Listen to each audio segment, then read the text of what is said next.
السلام علیکم۔ دیا وائس چینل میں آپ سب کو خوش آمدید۔ نعمان اور اس کے دوست بغیر شادی کے ماریہ کے ساتھ سہاگ رات منانا چاہتے تھے۔ نعمان کے سارے دوست ہنستے ہوئے اس کے وجود کے لیے ترس رہے تھے۔ ماریہ نعمان کے کہنے پر اسے ملنے چلی آئی تھی۔ خود کو چھپانے لگی، باری باری اس کے وجود پر درندگی دکھانے لگے۔ اس کا جسم بے جان ہونے لگا۔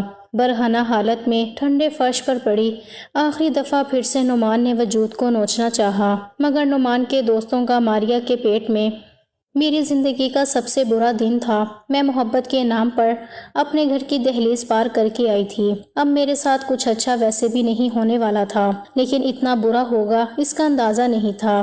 میرا نام ماریہ ہے۔ میں اپنے گھر میں اپنی بڑی بہن اور اپنے امی ابو کے ساتھ رہتی تھی، اور اللہ کا دیا ہوا ہمارے پاس سب کچھ تھا۔ میں بہت خوش تھی۔ میری زندگی ہنسی خوشی گزر رہی تھی۔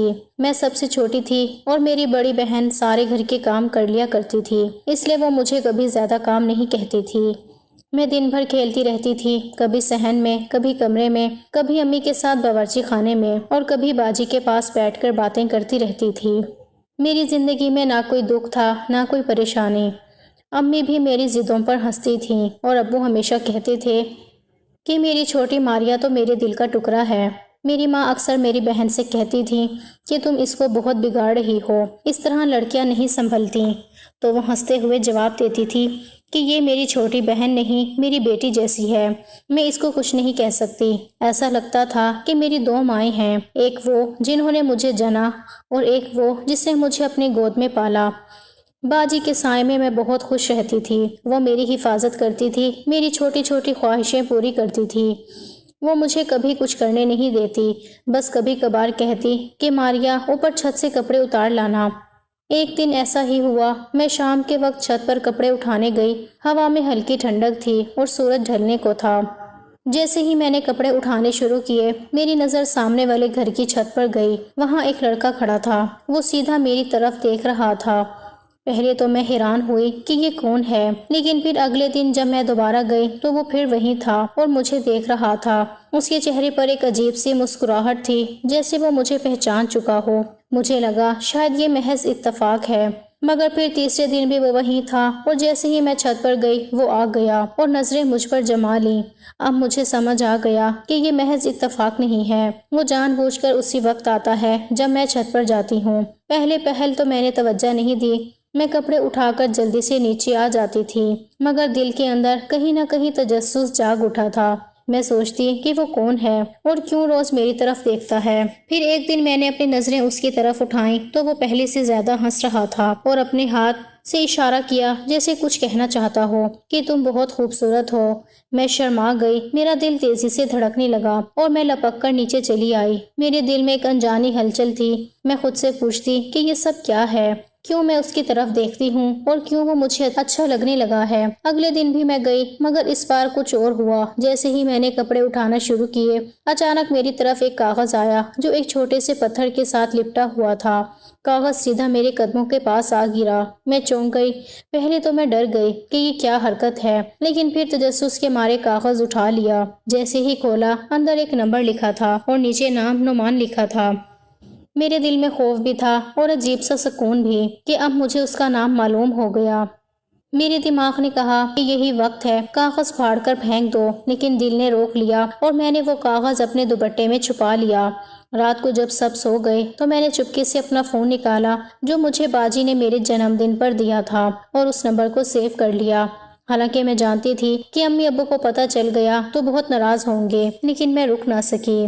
اگلے دن میں پھر چھت پر گئی۔ نعمان پہلے سے وہاں موجود تھا، جیسے میری راہ دیکھ رہا ہو۔ اس نے اشارے سے پوچھا کہ کال کب کرو گی؟ میں ہنسنے لگی۔ مجھے خود سمجھ نہیں آ رہی تھی کہ ہنسی کیوں آ رہی ہے، لیکن جیسے ہی میں نیچے اتری میرے دل کی دھڑکن تیز تھی۔ رات کو جب سب اپنے کمروں میں جا چکے تھے، میں نے موبائل کھولا اور اس کے نمبر پر میسج لکھ دیا۔ میں نے لکھا کہ کیوں مجھے اپنا نمبر دیا ہے، کیا مسئلہ ہے آپ کو، آپ تو بڑے دل پھینک لگتے ہیں۔ پہلے تو سوچا کہ شاید وہ جواب نہ دے، مگر چند لمحوں بعد میسج آ گیا۔ اس نے لکھا کہ میں آپ سے صرف بات کرنا چاہتا ہوں، آپ بری لگتی ہیں کیا؟ میں نے فون بند کر دیا، لیکن دن کا چین ختم ہو گیا۔ کچھ دیر بعد پھر موبائل اٹھایا اور میسیجز دیکھنے لگی۔ اس کے الفاظ نرم تھے، اس کے لہجے میں نرمی تھی۔ اس نے کہا کہ اگر آپ برا نہ مانیں تو دوستی کر لیتے ہیں۔ میں نے خود سے کہا کہ دوستی میں کیا برائی ہے، بس بات ہی تو کرنی ہے۔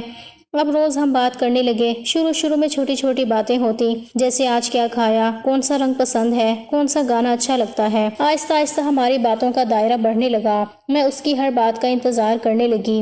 صبح آنکھ کھلنے سے پہلے فون دیکھتی کہ نعمان کا میسج آیا یا نہیں۔ وہ بھی ہر وقت موجود رہتا، جیسے بس میرے لیے سانس لے رہا ہو۔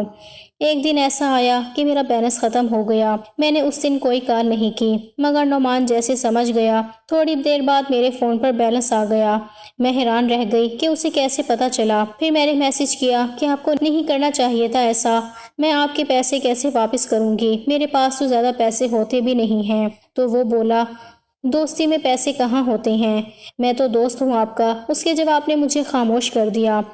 میرے دل کے اندر ایک عجیب سا احساس ابھر آیا، جیسے میں واقعی اس کی دوست بن چکی ہوں۔ اس دن کے بعد ہماری باتوں میں نرمی بڑھتی گئی۔ نعمان میری زندگی کا حصہ بنتا جا رہا تھا۔ میں سمجھتی تھی کہ یہ سب صرف دوستی ہے، مگر حقیقت میں یہ وہ دروازہ تھا جو مجھے ایک ایسی دنیا میں لے جا رہا تھا جہاں سے واپس آنا ممکن نہیں تھا۔ ہم لوگ کسی کے گھر زیادہ آتے جاتے نہیں تھے، اس لیے مجھے پتا نہیں تھا کہ یہ نعمان کس کا بیٹا تھا، لیکن اتنا ضرور معلوم تھا کہ وہ ہمارے محلے میں ہی رہتا ہے۔ کبھی کبھی میں سوچتی کہ اگر اتفاق سے کہیں سامنا ہو گیا تو میں کیا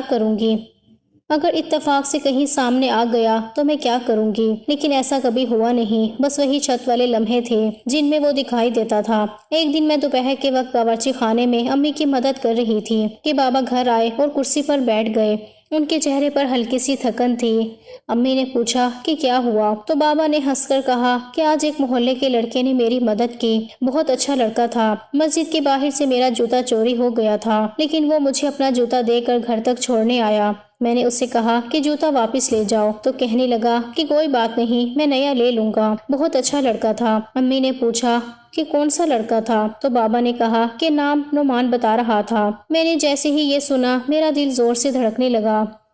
میرے لبوں پر ایک انوکھی سی مسکراہٹ آ گئی۔ دل نے کہا کہ نعمان صرف باتوں میں ہی اچھا نہیں ہے، حقیقت میں بھی ایک اچھا انسان ہے۔ اس نے میرے والد کی مدد کی، جبکہ اس کو معلوم بھی نہیں تھا کہ وہ میرے ابو ہیں۔ اس رات جب نعمان سے بات ہوئی تو میں نے اس سے پوچھا کہ کیا تم نے کسی بزرگ آدمی کی مدد کی تھی؟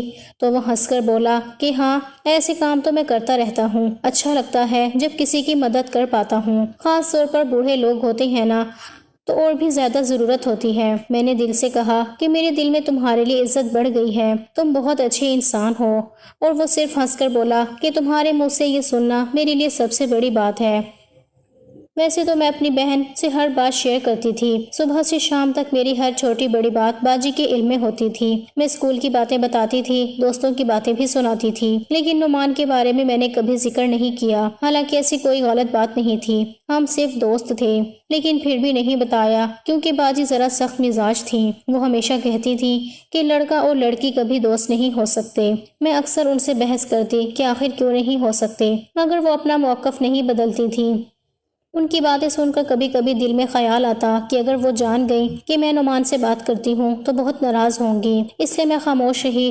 وقت گزرتا گیا اور ہماری دوستی 2 مہینے مکمل ہونے کو تھی۔ اب تو میری زندگی کا معمول بن چکا تھا، صبح اٹھ کر سب سے پہلے فون دیکھنا، رات سونے سے پہلے آخری بات نعمان سے کرنا۔ میں خود سے کہتی کہ یہ صرف دوستی ہے اور آپ ہی کی باتیں بس ایسی ہی ہیں، لیکن دل میں کہیں نہ کہیں احساس ہونے لگا تھا کہ یہ صرف دوستی نہیں ہے۔ ایک دن نعمان نے باتوں باتوں میں کہا کہ میں پورا دن تمہارے بارے میں سوچتا رہتا ہوں۔ میں نے مسکرا کر کہا کہ وہ تو میں بھی سوچتی رہتی ہوں۔ تو اس نے کہا کہ تم ہمیشہ میرے خیالوں میں رہتی ہو۔ میں نے کہا ہاں، تم بھی میرے خیالوں میں رہتے ہو۔ وہ بولا کہ پاگل تو نہیں لگوں گا اگر یہ کہوں کہ شاید ہمیں ایک دوسرے سے محبت ہو گئی ہے۔ میں کچھ لمحے خاموش رہی، دل کی دھڑکن جیسی رک سی گئی۔ میں نے آہستہ سے کہا محبت؟ اس نے کہا ہاں، محبت۔ میں نے کہا تمہیں کیسے پتا کہ یہ محبت ہے؟ تو اس نے جواب دیا کہ جب کوئی دوسرا دل میں آ جائے اور اس کے بغیر لمحہ کٹھن لگنے لگے تو سمجھ لو محبت ہے۔ میں چپ رہی، لیکن دل کے اندر ایک نرم سا احساس پھیل گیا۔ میں نے سوچا کہ شاید واقعی یہی محبت ہے۔ اس دن کے بعد ہماری باتوں کا رنگ بدل گیا۔ پہلے ہم عام باتیں کرتے تھے، اب باتوں میں پیار آ گیا۔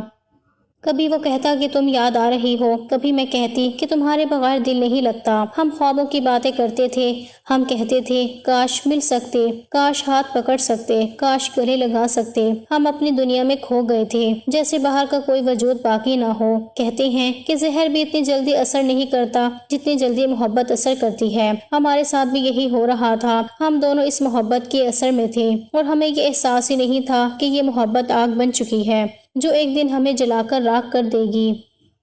مجھے نعمان نے کہا کہ وہ مجھ سے ملنا چاہتا ہے۔ میں نے کہا کہ ملنا تو میں بھی چاہتی ہوں۔ اب تک ہم دونوں ایک دوسرے کے لیے اتنے بے چین ہو گئے تھے کہ کچھ بھی کر کے ایک دوسرے سے ملنا چاہتے تھے۔ نعمان نے کہا کہ ساتھ میں گھومیں گے، پھریں گے، آئس کریم کھائیں گے اور ہاتھ تو پکڑنے دو گی نا۔ میں نے کہا کہ صرف ایک بار۔ کہنے لگا کہ ایک بار بھی کافی ہوگا میرے لیے۔ میں ہنس پڑی، لیکن دل کے اندر ایک عجیب سا احساس تھا۔ مجھے اچھا لگتا تھا کہ وہ مجھے عزت دیتا ہے اور کبھی کوئی غلط بات نہیں کرتا تھا۔ اب مسئلہ یہ تھا کہ میں ملتی کیسے، کیونکہ ہمارے گھر میں ایسی اجازت ملنا ناممکن تھا۔ میں نے نعمان سے کہا کہ اگر میں باہر جاؤں تو امی ابو کبھی اجازت نہیں دیں گے، تو اس نے مجھے مشورہ دیا کہ تم بتا رہی تھی نا کہ اپنی بڑی بہن سے بہت پیار کرتی ہو، وہ بھی تمہارا بہت خیال رکھتی ہے، تم اس کو ابھی سے کہنا شروع کر دو کہ میری ایک دوست نے گھر پہ پارٹی رکھی ہے، گیٹ ٹوگیدر قسم کی، اور میں وہاں جانا چاہتی ہوں اور رات کو تھوڑا دیر سے آؤں گی، باقی سب وہ سنبھال لے گی، وہ تمہاری بہن ہے، وہ تمہارے لیے کچھ بھی کر سکتی ہے۔ میں نے سوچا کہ ہاں یہ بات ٹھیک ہے، وہ مجھے بہت سپورٹ کرتی ہے اور اگر میں مسلسل بات کروں تو آخر کار مان جائے گی۔ میں نے نعمان سے کہا کہ پہلے تو وہ آسانی سے نہیں مانیں گی، تو وہ ہنسا اور بولا کہ وہ تم سے بہت پیار کرتی ہے، ضرور مان جائے گی۔ میں نے ایک ہفتہ پہلے ہی اپنی بڑی باجی سے کہنا شروع کر دیا کہ میری ایک بہت پیاری دوست ہے جو ہمیشہ کے لیے باہر کے ملک جا رہی ہے، اس نے اپنی الوداعی پارٹی رکھی ہے، میں وہاں جانا چاہتی ہوں۔ بات بھی سچ لگتی تھی کیونکہ میری کلاس فیلو واقعی اپنے ماں باپ کے ساتھ دبئی جا رہی تھی۔ میں نے باجی سے کہا کہ بس ایک دن جانا ہے، شام کو واپس آ جاؤں گی 10 بجے تک۔ باجی نے پہلے کہا کہ بہت مشکل ہے، امی ابو اجازت نہیں دیں گے، لیکن میں نے 2-3 دن ان کے سامنے اداسیں دکھائی، چپ چاپ رہی، نہ ہنسی نہ بولی۔ آخرکار باجی مان گئی، کہنے لگی کہ ٹھیک ہے تم چلی جانا، میں 5 بجے امی ابو کو کہہ دوں گی کہ تم واپس آ گئی ہو، 5 گھنٹے میں ان کو بہلا لوں گی، کہہ دوں گی کہ تم تھک کر سو گئی ہو، کیونکہ ہمارا کمرہ ایک ہی تھا اور وہ جانتی تھی کہ میں اکثر جلدی سو جاتی ہوں۔ میں نے ان کا شکریہ ادا کیا، وہ مسکرا کر بولی کہ بس جلدی واپس آنا اور خیال رکھنا۔ میں دل ہی دل میں خوش ہو گئی۔ نعمان کو بتایا تو وہ بہت خوش ہوا، کہنے لگا کہ دیکھو میں نے کہا تھا نا سب ٹھیک ہو جائے گا، اب تم تیار رہنا، میں تمہیں پارک میں ملوں گا۔ وہ پارک ہمارے محلے سے تھوڑا دور تھا، لیکن میں بچپن میں کئی بار گئی تھی، اس لیے جگہ مانوس تھی۔ اس دن میں نے تیاریاں اس طرح کی جیسے واقعی کسی خاص تقریب میں جا رہی ہوں۔ اپنے بہترین کپڑے پہنے، ہلکا سا میک اپ کیا، دل زور زور سے دھڑک رہا تھا۔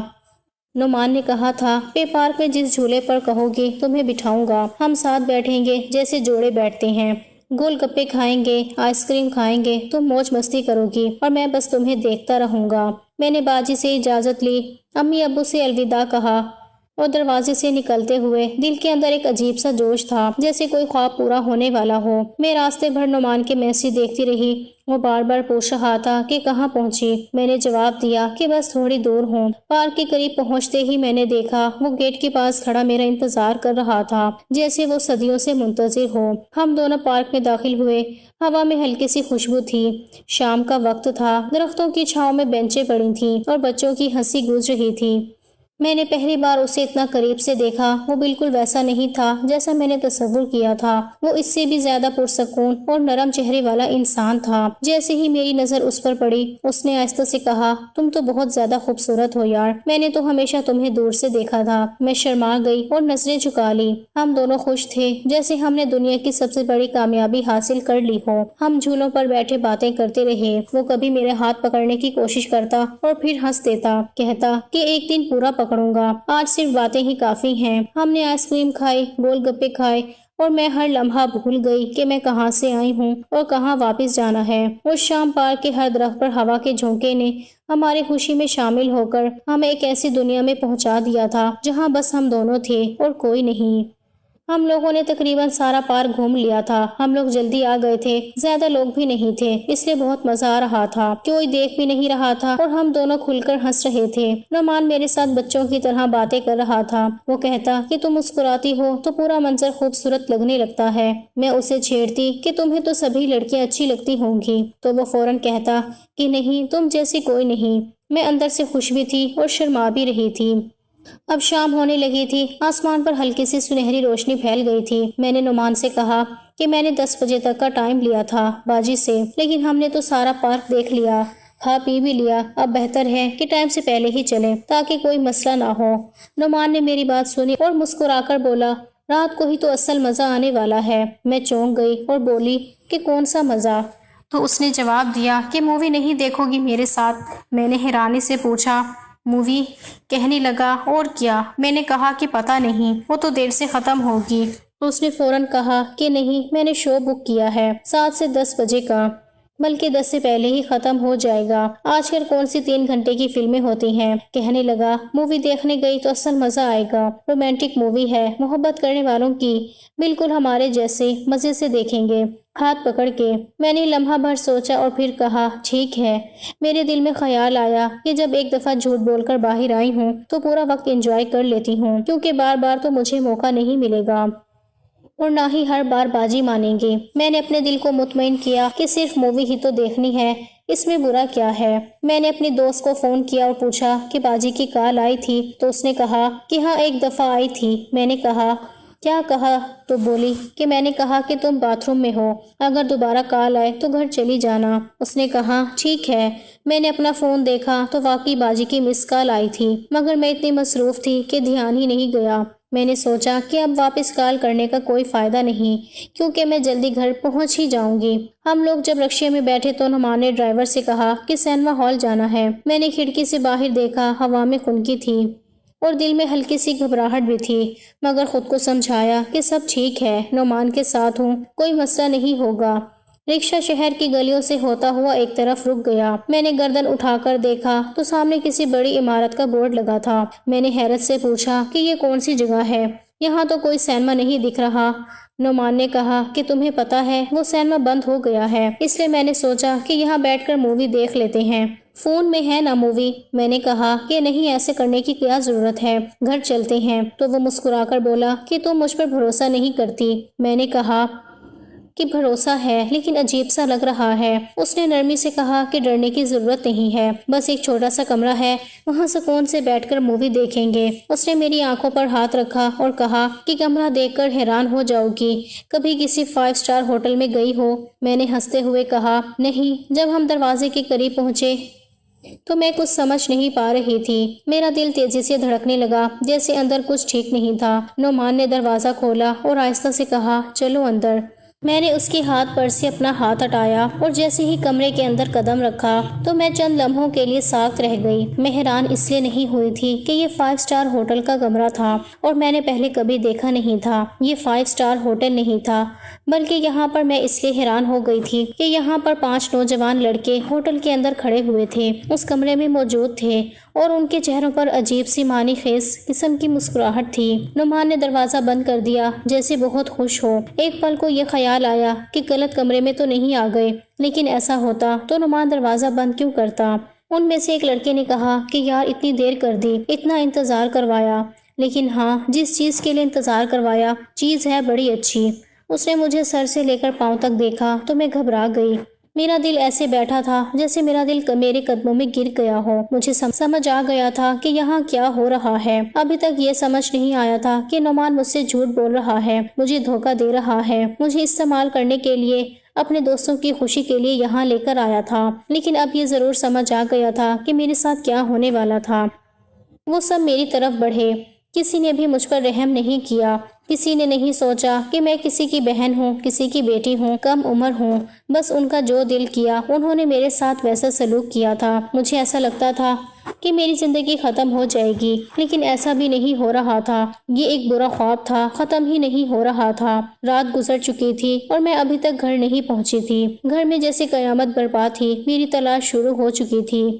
سب گھبرا گئے تھے۔ میں نے جاتے وقت بہن سے یہی کہا تھا کہ میں اپنے دوست کے گھر جا رہی ہوں، لیکن جب گھر والوں نے فون کیا تو دوست نے صاف کہہ دیا کہ وہ تو کسی سے ملنے گئی تھی۔ اب سارے جھوٹ ایک ایک کر کے کھلنے لگے تھے۔ بہن نے ماں باپ سے جھوٹ بولا تھا کہ میں دوست کے گھر ہوں، دوست نے بہن سے جھوٹ بولا تھا کہ میں کسی سے ملنے گئی ہوں، اور میں نے سب سے جھوٹ بولا تھا کہ میں صرف باہر تھوڑی دیر کے لیے جا رہی ہوں۔ اب سب کے سامنے سچ آ چکا تھا اور میں کہیں نظر نہیں آ رہی تھی۔ میرا فون مسلسل بند جا رہا تھا۔ ماں باپ پاگلوں کی طرح دروازے پر بیٹھے تھے۔ باجی رو رو کر تھک چکی تھی۔ دوست کے گھر والوں نے بھی اسے ڈانٹ دیا تھا کہ اگر تمہاری دوست کوئی غلط قدم اٹھا رہی تھی تو تمہیں بتانا چاہیے تھا، تم بھی اس کے ساتھ شامل ہو، تمہیں شرم نہیں آئی؟ ان سب باتوں کے بعد میری بہن خاموش ہو گئی تھی۔ اس کی آنکھوں میں آنسو تھے اور دل میں خوف کہ پتہ نہیں میں کہاں ہوں، کس حال میں ہوں۔ میرے گھر میں عجیب سا سکوت پھیل گیا تھا۔ سب دعائیں مانگ رہے تھے مگر کسی کو خبر نہیں تھی کہ میں کہاں پڑی ہوں۔ میری بہن جو ہمیشہ گھر کی فرما بردار بیٹی تھی، اسے بھی ماں باپ نے سخت باتیں سنائیں۔ کہا کہ تمہیں روکنا چاہیے تھا، پوچھنا چاہیے تھا کہ کہاں جا رہی ہو، اگر تم ساتھ چلی جاتی تو شاید آج یہ سب نہ ہوتا۔ جب میری آنکھ کھلی تو چاروں طرف سفید دیواریں نظر آئیں۔ میرے بدن میں اتنا درد تھا کہ سانس لینا بھی مشکل ہو رہا تھا۔ میں نے کوشش کی اٹھنے کی مگر اٹھ نہ سکی۔ بس اتنا دیکھا کہ میری بہن میرے پاس کھڑی ہے اور ماں ایک طرف بیٹھی سر پکڑ کر رو رہی ہے۔ میرے بابا وہاں نہیں تھے، شاید وہ برداشت نہیں کر پا رہے تھے۔ ڈاکٹرز آ جا رہے تھے اور میں صرف اتنا سمجھ پا رہی تھی کہ کوئی بڑی بات ہو چکی ہے۔ میری بہن نے آہستہ سے میرا ہاتھ تھاما۔ میں نے آنکھوں سے پوچھا کہ کیا ہوا تو وہ پھوٹ پھوٹ کر رونے لگی۔ پولیس والے اندر آئے اور بتایا کہ یہ لڑکی ہمیں سڑک پر زخمی حالت میں ملی تھی۔ اس کے فون سے نمبر نکال کر ہم نے آپ لوگوں کو اطلاع دی۔ میں نے آنکھیں بند کر لی جیسے سب کچھ ختم ہو گیا ہو۔ ڈاکٹر کہہ رہے تھے کہ مجھے ہوش آئے ہوئے 1 ہفتہ گزر چکا ہے مگر ابھی بھی میری حالت نازک ہے۔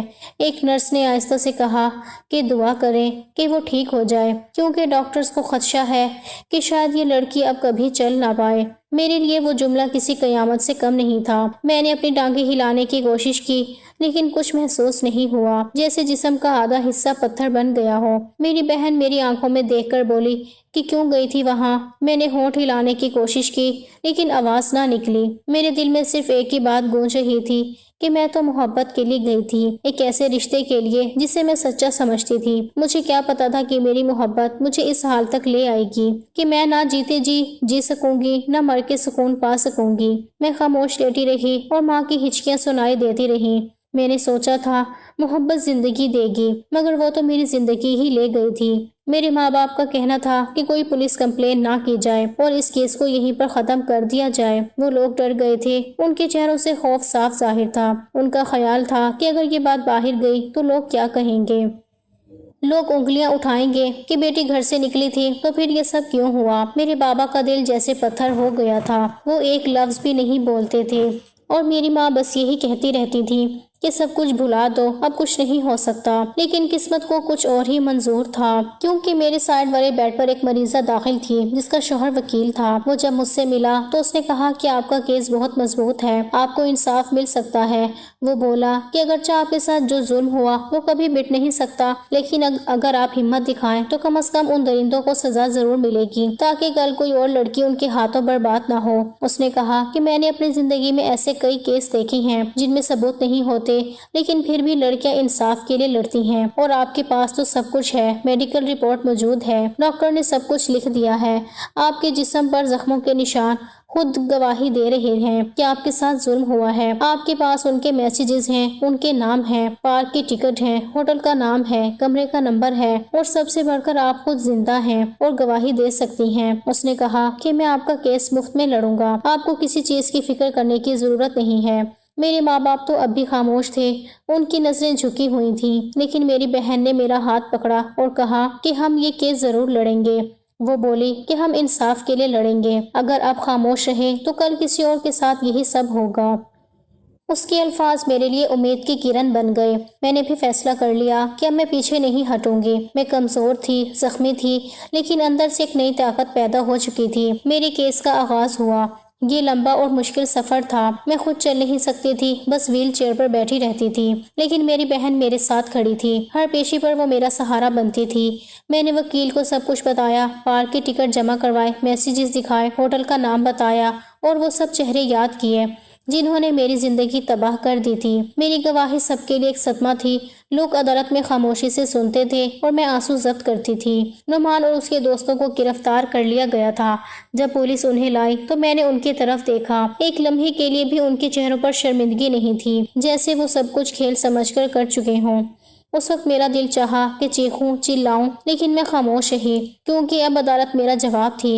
کچھ دن بعد نعمان کے گھر والے ہمارے گھر آئے۔ وہ روتے ہوئے بولے کہ ہمارا ایک ہی بیٹا ہے، آپ کی بیٹی کے ساتھ اس کی شادی کروا دیتے ہیں، آپ کی بیٹی کو بھی سہارا مل جائے گا اور ہمارا بیٹا بھی بچ جائے گا۔ انہوں نے کہا کہ اگر آپ ہاں کر دیں تو ہم عدالت سے کیس واپس لے لیں گے۔ میں نے ان کی بات سن کر آنکھیں بند کر لیں اور دل ہی دل میں سوچا کہ وہ شخص جس نے میری عزت کو مٹی میں ملا دیا، میں اس کے ساتھ اپنی پوری زندگی کیسے گزاروں گی۔ میں نے صاف کہہ دیا کہ میں مر جاؤں گی، لیکن اس انسان کا نام اپنی زندگی سے نہیں جوڑوں گی۔ میرا کیس بہت مضبوط تھا۔ وکیل نے پوری محنت سے اسے لڑا۔ عدالت میں سب ثبوت پیش کیے گئے۔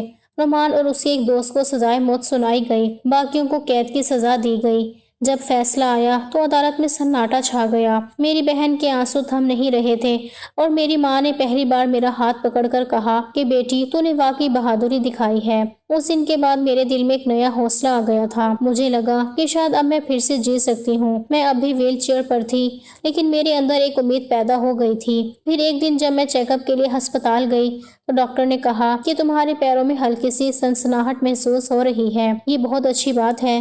میں نے حیرانی سے اپنی بہن کی طرف دیکھا اور اس نے کہا کہ دیکھا، میں کہتی تھی نا تم ٹھیک ہو جاؤ گی۔ ڈاکٹر نے کہا کہ اگر باقاعدہ فزیو تھراپی کی جائے تو 2 سال میں تم دوبارہ اپنے پیروں پر چلنے کے قابل ہو سکتی ہو۔ یہ سن کر میری آنکھوں سے آنسو بہنے لگے، لیکن وہ خوشی کے آنسو تھے۔ میری بہن نے میرا ماتھا چوما اور بولی کہ ہم روز تھراپی کریں گے، تم ہار نہیں مانو گی۔ اور واقعی اس نے میرا ہر لمحہ ساتھ دیا، مجھے کھانا کھلایا، نہلایا، کپڑے پہنائے، ہسپتال لے گئی۔ وہی میرا سب کچھ بن گئی تھی۔ وہ صرف بہن نہیں تھی، وہ میری ماں جیسی تھی۔ اس نے میرا حوصلہ بڑھایا اور مجھے دوبارہ زندگی کی طرف واپس لائی۔ میں روز تھراپی کرتی تھی، درد بھی ہوتا تھا، مگر امید نے مجھے سہارا دیا۔ کچھ مہینوں میں نے اپنے پیروں کو ذرا سا ہلتا محسوس کیا۔ وہ لمحہ میری زندگی کا سب سے قیمتی لمحہ تھا۔ میری بہن نے خوشی سے چیخ مار دی کہ تم چل سکتی ہو، تم ٹھیک ہو رہی ہو۔ میں نے سوچا کہ شاید اللہ نے مجھے نئی زندگی دی ہے تاکہ میں دوسروں کے لیے مثال بن سکوں۔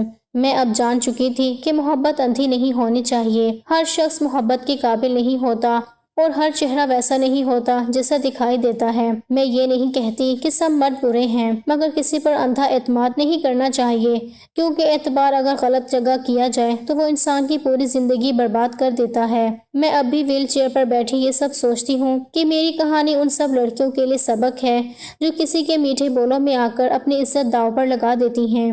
میری دعا ہے کوئی بھی بہن بیٹی اس درد سے نہ گزرے جو میں نے سہا ہے۔ اللہ سب کی عزتوں کی حفاظت کرے اور ہر ظالم کو اس کی کیے کی سزا دے، آمین۔ آخر میں یہ کہنا چاہوں گی کہ اللہ پر بھروسہ رکھنا چاہیے۔ غلطی سب سے ہوتی ہے، مجھ سے بھی غلطی ہوئی تھی۔ میری کم عمر تھی۔ خود کو تسلی دینے کے لیے میں یہ کہہ کر اپنے آپ کو مطمئن تو کر لیتی ہوں کہ میری عمر کم تھی اور میں نے غلطی کر دی، لیکن دیکھا جائے تو آج کل کوئی بھی اتنا معصوم نہیں ہوتا۔ اتنے سارے لوگوں کو ہم دیکھتے ہیں جن کے ساتھ اس طرح کے معاملات ہو چکے ہوتے ہیں۔ پھر بھی محبت ایسی چیز ہے کہ جس پہ انسان اعتبار تو کر لیتا ہے، لیکن نعمان کو مجھ سے محبت تھی ہی نہیں۔ اس نے مجھ سے محبت کی ہی نہیں تھی، اس نے دھوکہ دیا تھا۔ محبت میری تھی، لیکن شاید اس کے نصیب میں محبت نہیں تھی کہ اس نے یہ سب کچھ کر کے محبت سے ہاتھ دھو لیے۔ اگر میرے ساتھ مخلص ہوتا تو میں بہت خوش قسمت ہوتی، لیکن شاید میں بدقسمت تھی۔